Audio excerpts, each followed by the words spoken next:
Sir सबसे पहले जानना चाहेंगे कि जापान आके क्या विज़न लेके आए और क्या सोच रही, क्योंकि लगातार नरेंद्र मोदी जी का एक विज़न रहा है कि उनका जापान से विशेष प्रेम रहा है और पीछे राजस्थान के चीफ मिनिस्टर आए, असम के चीफ मिनिस्टर आए, आप आए, तो क्या क्या सोचकर आपको, क्या आपने मन में रखा कि जापान से हम किस तरह कनेक्ट हो सकते हैं? देखिए, जापान के लिए यशस्वी प्रधानमंत्री ने उनके मन के भाव भी व्यक्त किए और हमारे लिए भी वो आदर्श है।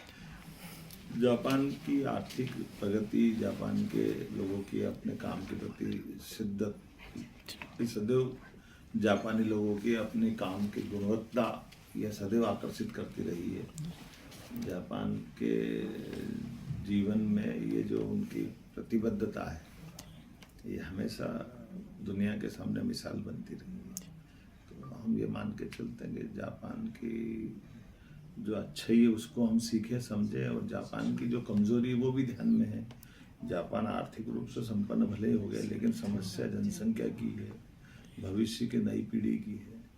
एक अच्छे अच्छे पार्टनर को ढूंढने में अब जापान लगा है। ऐसे में उसकी कमी पूर्ति करने में हमारा देश भी उसके साथ अपनी टेक्नोलॉजी को शेयर कर सकता है, अपनी आबादी को शेयर कर सकता है, दक्ष लोगों को दे सकते हैं। ऐसी बहुत सारी परस्पर एक दूसरे की पूरकता है जिस पर हम काम कर सकते हैं। सर 2 दिनों में जो भी मीटिंग रही उसका कितने सकारात्मक परिणाम निकल रहे हैं और कितनी उम्मीद है कि इन्वेस्टमेंट जो है देखो, कितने परसेंट वो रंग लाएगा? जब हम घर से चलते हैं कोई काम अच्छा करने, जी तो ये तो होता ही है कि आप अपनी जब अच्छी बात करोगे तो परमात्मा उसमें रिजल्ट भी देता है। जी उसी सिलसिले में हम अपने मध्य प्रदेश के लिए देश के अन्य राज्यों में भी जा रहे हैं, तो विदेश में भी जा रहे हैं, और खासकर उन कंट्री में पहले जा रहे हैं जहाँ अच्छी संभावना है। जैसे आज हम जब जापान में आए, दिन भर आज अलग अलग लोगों से इंडिविजुअल मिले हैं, तो बड़े से बड़े सबसे बड़े सक्षम उद्योगपति भी अगर मध्य प्रदेश के साथ जुड़ना चाहते हैं, भारत के साथ जुड़ना चाहते हैं, तो ये हमारे आने की सफलता ही बताएगी ना।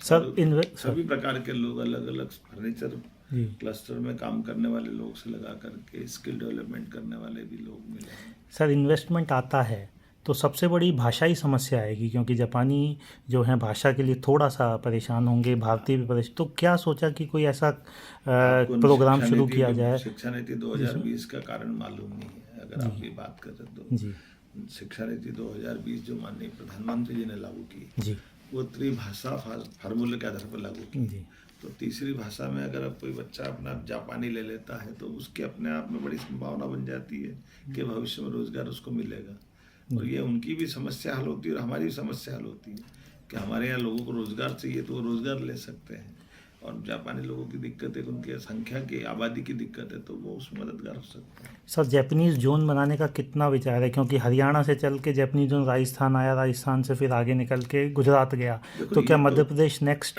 आपका विजन है कि जैपनीज़ जोन बनाया जाए? हमारा तो कहना, भविष्य की संभावना में जो जरूरत होगी सब करेंगे, उसमें जापानी जोन बनाने में कोई बहुत बड़ी बात थोड़ी है, और भी बहुत सारी तरह से काम कर सकते हैं। भारतीय समुदाय से कितना सपोर्ट है, क्या किस तरह का निवेश की वो भी करेंगे भोपाल में या कहीं इंदौर में जाके? ये भारतीय समुदाय जहाँ तो छोड़ो, चांद पे भी जाएगा तो अच्छा करके आ जाएगा। जी जी सर, आखिरी सवाल खाने से जुड़ा हुआ, शुद्ध शाकाहारी के तौर पे जापान में आके आपको भारतीय भोजन मिल रहा है और किस तरह से देखते हैं, कितना डिफरेंट लगा आपको भारतीय भोजन की, क्या स्वाद में फ़र्क है? क्योंकि शाकाहारी मिल रहा है एक बड़ी बात है। मुझे तो और अच्छा ये लगा कि भारतीय भोजन को जापानी लोग भी पसंद कर रहे हैं, ये बहुत अच्छी बात है।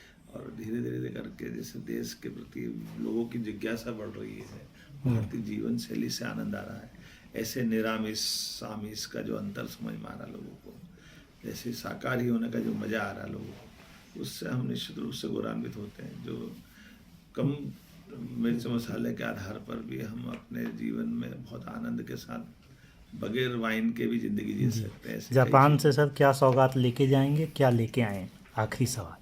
जापान से कोई लेके जाने की ज़रूरत नहीं, जापान से सीख भी बहुत सारी भी जा सकते हैं। जैसे समय की पाबंदी है, कामों की गुणवत्ता है, अपने देश के प्रति देश का अपना प्रेम उनका झलकता है। जापान की अपनी कठिनाइयाँ भी समझ रहे हैं, जिसके आधार पर मध्य प्रदेश की और देश की जापान से दोस्ती लंबे समय तक निभेगी, ये संभावना भी देख रहे हैं। वैश्विक कई कारण भी, जिसके कारण से जापान को अब दुनिया की सबसे तेज गति से बढ़ने वाली शक्ति भारत बन गया है। तो जापान भारत के लिए जितना जरूरी है उतना जापान के लिए भारत भी जरूरी है। ये बात